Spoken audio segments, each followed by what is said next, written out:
নমস্কার। এই বৃষ্টি বৃষ্টি ওয়েদারে কেমন আছেন আপনারা সবাই? আশা করব সবাই ভালো আছেন। আমরাও মোটামুটি ভালোই আছি। তবে এই বৃষ্টিটার জন্য একদমই আর ভালো লাগছে না। প্রত্যেক দিন বৃষ্টি আর বৃষ্টি, বৃষ্টি বৃষ্টি বৃষ্টি, এই কোন অপরূপ সৃষ্টি। আর বৃষ্টিটাকে অপরূপ সৃষ্টি মনে হচ্ছে না, এবার অনাথ সৃষ্টি মনে হচ্ছে। ড্রেনের জল রাস্তায় উঠে এসেছে, মানুষজনের তো অসুবিধা শেষ নেই, কিন্তু যাদের বাইরে যেতেই হবে, বেরোতেই হবে, তাদের তো উপায় নেই। কষ্ট করে ওই জল মারিয়ে বাইরে যেতেই হচ্ছে, ছাতা মাথায় নিয়ে। আমার আর কি, দেখে দেখে কষ্ট লাগছে, সবাই এত কষ্ট করে কাজের জায়গায় যাচ্ছে। আমি একবার করে বাইরে গিয়ে ওয়েদার দেখছি আর একবার করে বাড়ির কাজ করছি। এখন যদিও সকালের নেই, ঘড়িতে এখন হয়ে গেছে 10টা। আমার তো বাড়ির সমস্ত কাজই হয়ে গেছে, রান্না বান্না তো সকালে হয়ে গেছে, বাড়ির কাজও হয়ে গেছে, স্নান পুজো সব সারা হয়ে গেছে। তো মেয়ের ইচ্ছে হয়েছে একটু পাস্তা খাওয়ার বৃষ্টি বৃষ্টি ওয়েদারে। তো সেই কারণে ব্রেকফাস্টটা বানাতে একটু লেট হয়ে গেল। বড়মশাই তো খেয়ে দিয়ে অফিসে বেরিয়ে গেছে, আর আমি আর মেয়ে ব্রেকফাস্টে খাবো পাস্তা। আর রইল বাকি মায়ের কথা। মা এখন স্নান সেরে পুজো করছেন। মায়ের পুজো হয়ে গেলে মাকে ব্রেকফাস্ট দিয়ে দেবো, মায়ের প্রিয় খাবার মুড়ি। তবে আজকে আমি ভেবেছিলাম আমরাও মুড়িই খাবো, কিন্তু ওই যে মেয়ের বায়না, পাস্তা খাবে, বায়না রাখতেই হলো। এরই মধ্যে তো আমার পেটে ছুঁচো দৌড়োদৌড়ি শুরু করেছে, কখন থেকে খিদে পেয়ে গেছে। স্নান করলে একটু খিদেটা তাড়াতাড়ি পেয়ে যায়। তো ভাবলাম পাস্তাটা যখন বানাচ্ছি তখন আমি আর মুড়ি কেন খাই, পাস্তাই খেয়ে নেব। মায়ের তো এরই মধ্যে খাওয়া হয়ে গেছে, এবার আমরা নিয়ে বসেছি পাস্তা গরম গরম। চলুন খাবারটা খেয়ে নিই, পরে আবার ফিরে আসছি। গুড ইভিনিং বন্ধুরা। ঘড়িতে এখন হয়ে গেছে 5টা। যেহেতু মা এখন বাড়িতে এসেছেন, তো সেই কারণে বিকেলবেলা রুটিটা একটু তাড়াতাড়ি বানাতে হয়। আর এখন মেঘলা মেঘলা ওয়েদার, তো সে কারণে মনে হচ্ছে সন্ধ্যেটা একটু তাড়াতাড়ি হয়ে যাচ্ছে।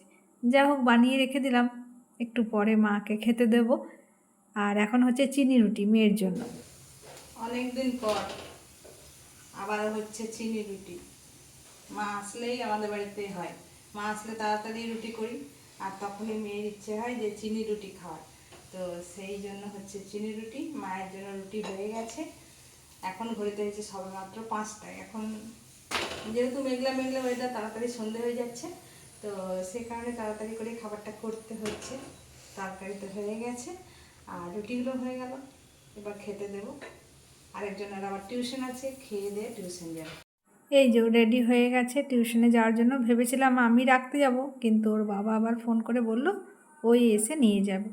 তো ভালোই হলো, আমার ছুটি হয়ে গেল।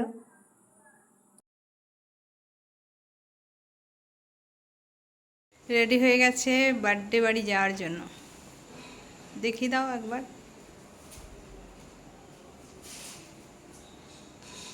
বার্থডে বাড়িটা খুব দূরে নয়, এই জাস্ট এই নিচে। টাটা।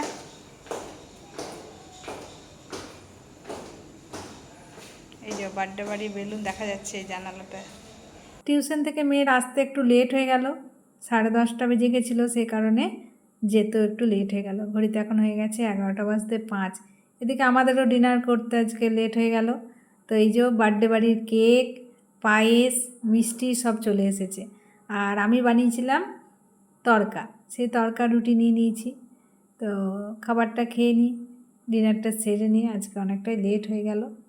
মেয়ে আমার চলে আসলো বার্থডে বাড়ি থেকে, সাথে করে নিয়ে এসেছে আবার হাতে একটা পোটলা।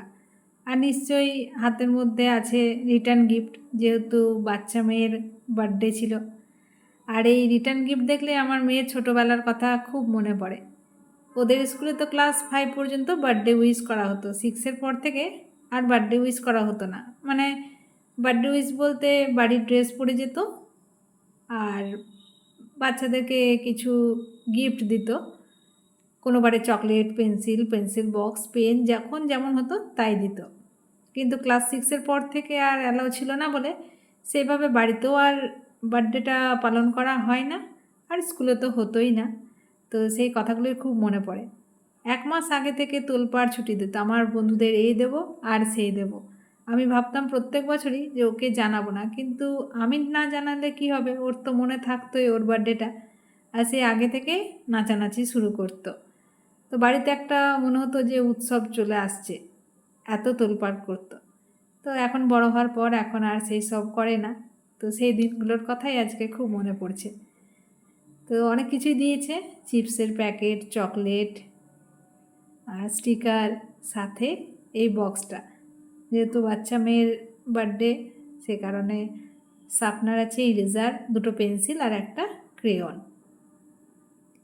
তো চলুন বন্ধুরা, আজকের মতো ব্লগটা এই পর্যন্তই রাখছি। আজকের এই ভিডিওটা আপনাদের কেমন লাগলো কমেন্টে জানাবেন, আর ভালো লেগে থাকলে একটা লাইক করবেন। আর আমার নতুন বন্ধুরা চ্যানেলটাকে সাবস্ক্রাইব করে দিয়ে আমার পাশে থাকবেন। আবারও খুব শীঘ্রই ফিরে আসবো নতুন একটা ব্লগ নিয়ে। আপনারা সবাই সুস্থ থাকবেন, ভালো থাকবেন, সাবধানে থাকবেন। দেখা হবে খুব শীঘ্রই পরের একটা ব্লগে। Bye, good night.